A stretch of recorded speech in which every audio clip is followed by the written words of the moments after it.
Bonjour à toutes, bonjour à tous. Je ne peux malheureusement pas être avec vous, mais je tenais à vous adresser cette vidéo pour votre assemblée générale. Vous le savez, la transition énergétique est le principal défi industriel des 30 prochaines années. Pour être à la hauteur de ce défi et de la lutte contre le dérèglement climatique, notre stratégie repose sur deux grands leviers. La réduction de notre consommation d'énergie d'une part, l'augmentation massive de notre production d'énergie décarbonée d'autre part, qu'il s'agisse d'énergie nucléaire ou de renouvelables.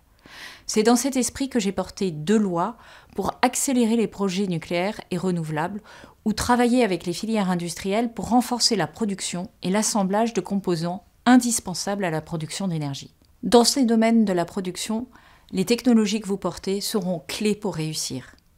Mais vous le savez mieux que moi, nous devons aussi faire évoluer nos réseaux autour de trois impératifs. Plus de stockage, plus de flexibilité et plus d'interconnexion. De même, côté consommation, nous devons concilier électrification des usages, efficacité et sobriété. En effet, la réussite de la transition énergétique suppose de baisser notre consommation énergétique de l'ordre de 40 à 50% d'ici 2050.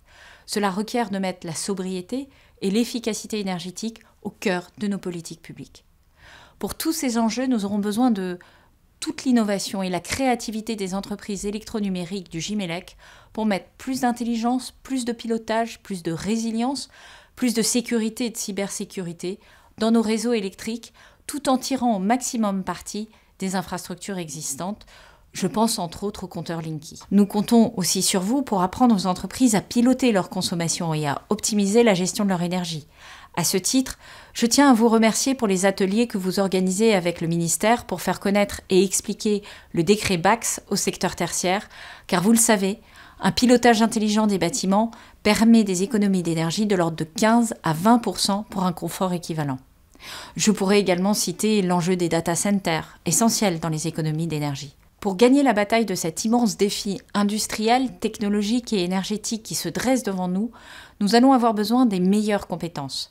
Plusieurs centaines de milliers d'emplois vont être créés pour la relance du nucléaire, les réseaux, les métiers de la rénovation thermique ou des énergies renouvelables. Ce sont autant d'opportunités pour les générations de la France Nation Verte. Nous devons collectivement faire mieux connaître ces métiers et les parcours pour y accéder. C'est notamment pour cela que j'ai annoncé la création d'un label École de la transition énergétique. Alors, face à tous ces défis, je sais pouvoir compter sur vous. Vous jouez un rôle crucial dans la réussite de la transition énergétique. Très bonne assemblée générale à toutes et à tous et j'espère à très bientôt.